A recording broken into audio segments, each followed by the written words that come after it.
सच्ची Hindi love story.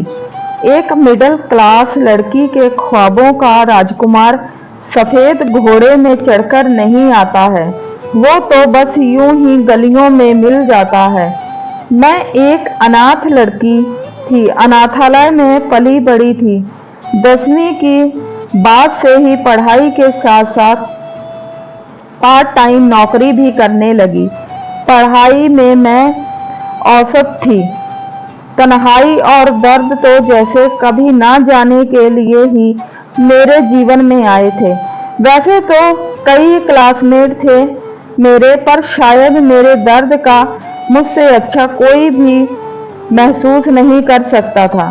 जिस लड़की की ना माँ हो, ना बाप हो, ना कोई बहन और ना कोई भाई, उसके लिए जिंदगी एक सजा से कम नहीं होती है। ना तो रोने के लिए कोई कंधा, ना परेशानी हल करने के लिए किसी का साथ। उलझकर रह गई थी मैं अपनी बेकार सी जिंदगी में। ना तो मुझे किसी से प्यार था और ना मुझे किसी का इंतजार था, लेकिन एक वक्त को कुछ और ही मंजूर था। मैं 18 साल की हो चुकी थी। आगे की पढ़ाई करने मुझे दूसरे शहर में जाना पड़ा और साथ ही मैं पार्ट टाइम जॉब भी करने लगी। सप्ताह के 6 दिन क्लासेस और ऑफिस में बीत जाते थे और संडे थोड़ा आराम करके खत्म हो जाता था। खुद के लिए तो समय ही नहीं मिलता था। मुझे कुछ पैसे सेविंग में चले जाते थे और बाकी के पैसे जरूरत के सामान खरीदने और कमरे का किराया देने में खत्म हो जाते थे। तभी एक दिन मैं जिंदगी ने एक नए मोड़ ली। मेरे घर के बगल में रहने एक नया पड़ोसी आया। वैसे तो मैंने पहले उसे नोटिस नहीं किया, लेकिन धीरे धीरे मैं उसे नोटिस करने लगी। मेरे घर से बाहर जाते वक्त और वापस घर आते समय वो अक्सर छत पर टहलता हुआ मिल जाता था। उस दिन हमने एक दूसरे से पहली बार बात की। धीरे धीरे बातों का सिलसिला शुरू हो गया। उसने बड़ी ही चालाकी से मुझसे मेरा फोन नंबर मांगा और फिर मुझसे फोन पर बात करने की परमिशन मांगी। अब हम दोनों अक्सर रात रात भर बातें करने लगे। वो पढ़ाई में भी मेरी मदद करने लगा। जब मैंने पहली बार उसे आई लव यू कहा तो उसका चेहरा देखने लायक था। शायद वो नर्वस भी था और खुश भी। उसने मुझे महंगे महंगे गिफ्ट लाकर दिए। हमने प्यार में साथ साथ जीने मरने की कसमें खाई। मैं बहुत खुश थी कि मेरी तन्हाई को दूर करने वाला और मेरा ख्याल रखने वाला कोई मुझे मिल गया था। मैं सपनों की दुनिया में रहने लगी और अपने आने वाले सुनहरे कल के सपने बुनने लगी। वक्त बीतने लगा। देखते देखते 3 महीने गुजर गए। अब उसने बाइक ले ली। हम दोनों बाइक पर घूमने जाने लगे। पर कहते हैं ना कि प्यार अंधा होता है। उसके प्यार में मैं अंधी हो गई थी।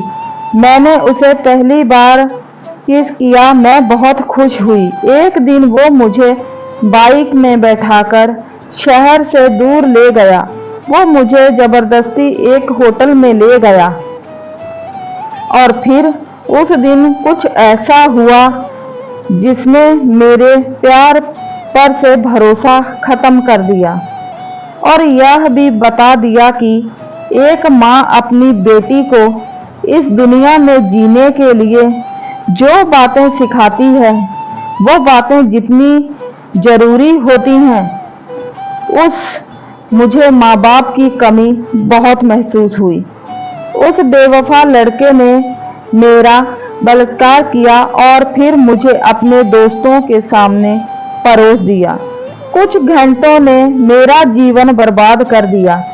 उन सब ने अपने हवस की प्यास बुझाई और मैं बेबस बनकर सब कुछ सहती रही। मेरा सब कुछ लुट चुका था और अब मुझे जीने की कोई इच्छा नहीं रही थी। वो मुझे बाइक में बैठाकर वापस घर की ओर बढ़ चला। मुझे समझ में ये नहीं आ रहा था कि अब मैं क्या करूं। जब बाइक पुल के ऊपर से गुजर रही थी, तभी मुझे ख्याल आया कि क्यों ना मैं नदी में कूद जाऊं। नदी वैसे भी पानी से लबलब भरी हुई थी। शायद मौत मुझे बुला रही थी और मैं भी मौत के आगोश में समाने को बेताब थी। मैंने उसे बाइक थोड़ा धीरे चलाने को कहा और बाइक के धीमे होते ही नदी में कूद गई। कुछ मिनटों के संघर्ष के बाद मुझे इस जिंदगी से छुटकारा मिल गया। शायद मुझे अंधे प्रेम नहीं करना चाहिए था और मुझ में इतनी ताकत नहीं होनी चाहिए थी कि मैं उन दरिंदों से खुद की इज्जत बचा पाती। काश मेरी भी कोई माँ होती जो जिंदगी के कदम कदम पर मेरा साथ देती। शायद परिवार का साथ मिलता तो मैं कोई गलत कदम नहीं उठाती। किसी का सच्चा साथ मुझे मिलता तो मैं भी आज जिंदा होती। या फिर गलती इस समाज की है जिसने स्त्री को इतना कमजोर बना दिया है कि वो किसी से अपनी रक्षा भी नहीं कर सकती।